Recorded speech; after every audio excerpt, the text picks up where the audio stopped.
po yung target natin daily for our workforce. So it's about 128,000 for 2028. Now, for the DOST, for you to be able to understand what we are doing and why we are doing it, siguro lagyan muna po natin sa perspective, ano po yung ginagawa namin at ano yung mga programa pwede namin i-offer or i-offer na for the growth of this industry. Now, the PSURE po is one of the Sectoral Planning Council under the Department of Science and Technology.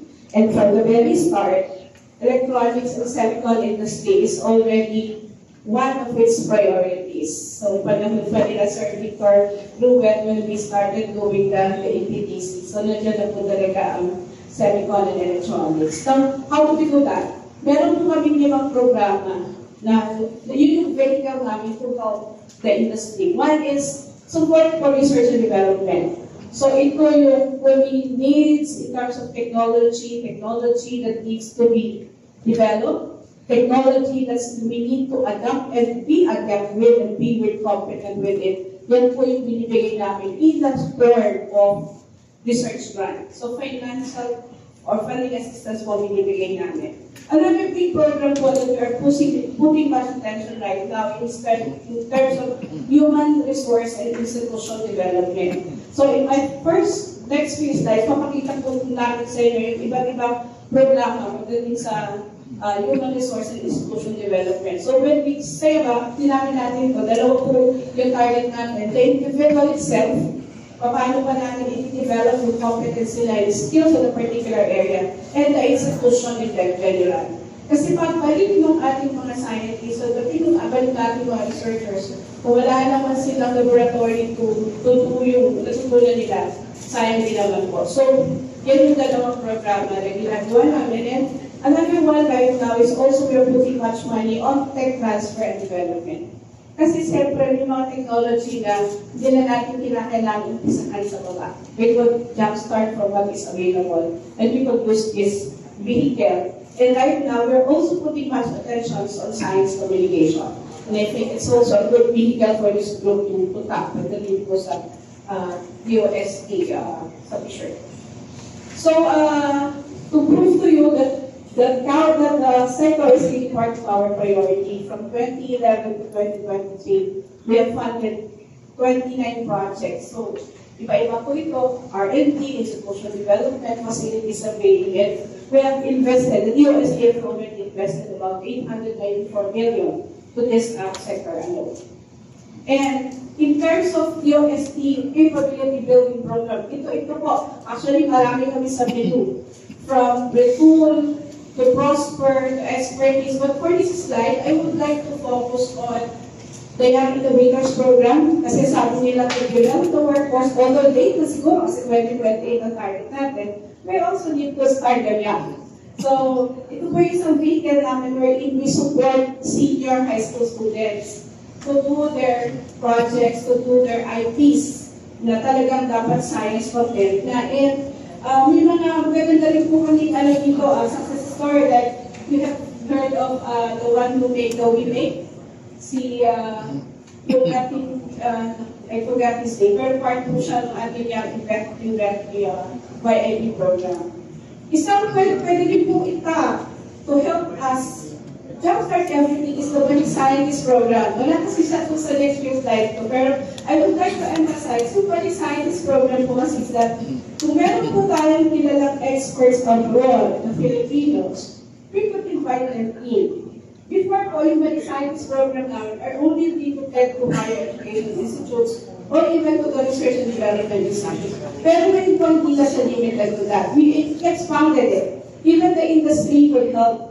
Could ask us kung ano yung sino yung balik scientists na gusto nila invite that could be hosted by their organization and help them in further developing yung pwedeng skills development or pwedeng technology development. We also provided the balik scientists program for instance, in Pasig and Baguio. So the one in Pasig helped them something with mobility. So, and pinapuli yung same individual and he would be in Baguio. What I'm saying is that marami rin pong way kung paano din natin mabibilis yung development ng workforce. So, we could tap experts from abroad who are really Filipinos and we could provide them fair leave. And another program ko is yung Adding Planes program. It's more on data analytics, but it also helps in terms of more progress in pagdating po sa capability building. Now, these are some of the programs. Yung Visiting Expert Program, ito yung kung may need kayo in particular, at kilala nyo siya, we can invite them in. And I'm sure it will provide yung funding for them. Basta maliwanag lang po kung ano yung program at ano talaga yung bigiging outcome for the visiting expert. Another one po is for MSFA students. So kung ito po yung mga research attachment. Usually, ang nakikinabang dito ay yung mga programs namin sa DOST.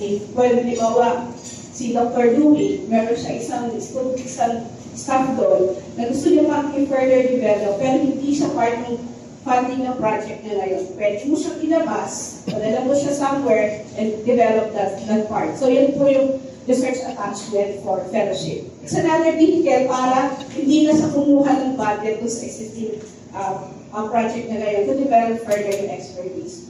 Marami rin po tayong regional consortia in the regions. Yung regional consortia lang po, this is an opportunity for us to be able to tap different schools, different HCIs in all the regions that we have. So pwede tayong magpato ng mga directed program with them and help us. Like for instance, right now, there are universities that we are helping in terms of institutional development program like yung sa IoT, ganyan po, para ma-develop nila yung capability nila doon sa region or dagdagan pa yung capability nila for the region. And another one is to expertise program naman po, wherein if you are a company, we could put in through our consortia yung kanilang mga experts and see paano kaya po yung needs ng inyong mga offices. And ito yung sabi ko kanina, Institutional Development Program, although this one is really focused on our R&D institutions to make them capable to do research and development. Ito yung Institutional Development Program. Pero isa pong malaking programa namin ngayon is yung FLAG program din for access naman sa mga facilities that we have at the DOST. So yun po yung in terms of Human Resources Development Program. Pero meron din po kami R&D program na nakakakil na lahat. Nandun na yung research capability, nandun na yung human resource development capability and facilities. This program will be further, I think the details of this will be further given by Dr. Dewey in his presentation. Pero ito po si IDR program is really focused on enhancing or coming up with skills in terms of integrated circuit. So it's composed of 4 projects na magkakatugtong po. We have developed modules that will help us increase our skills, and they are trying to come up with mirror laboratories. So ang purpose po ng mirror laboratories is to expand na hindi lang siya nakakonsentrate ngayon sa UP Diliman or sa MSUIIT, but we are also trying to involve other research institutions or other HEIs all over the Philippines. And right now, I think we have more than 10 mirror laboratories, and hopefully we could expand this. Sabi nga namin ni Dr. Dewey, baka this is the opportunity to see how we could expand these mirror laboratories kasi kanina pag-usapan namin if Italy could come up their own network of universities, maybe we could start from here to come up also with similar so that we could have design and development ng mas mabilis kasi mapadami pag-identify. Parang you have one module and you are developing more skills na sabay-sabay. So yung multiplier effect niya mas malaki. So yun yung isang expectation namin from the CIDR program. And PIIC, this is already a program that was developed by UP Diliman. I think it's something that they are doing right now. This is really on integrated circuit design. So may mga, ang gusto ko lang po sabihin dito, may mga initiative na rin tayo na umpisahan. Ang kailangan lang po talaga, ngayon is siguro pagtutong-tutong yan so that we could sustain everything and really address what yung needs ng industry na lang na gagamitin nila. So aside from capability building, to make sure po na competent, sample lang po ito, competent na sila, nagagamit nila what they have learned. We have also R&D projects na maliliit o malalaki para lang makakita po natin that we can really do it.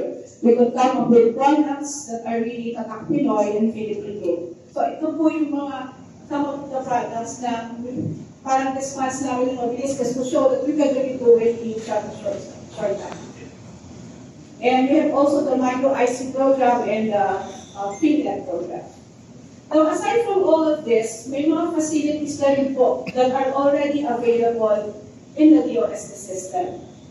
Like, we have the Electronics Product Development Center, which is a cooperation with the EPDC, that's Dr. Victor, ang aming partner there before. So, it's really for target na talaga is for product development. So, ito na yung mga produkto natin, mga electronics products na.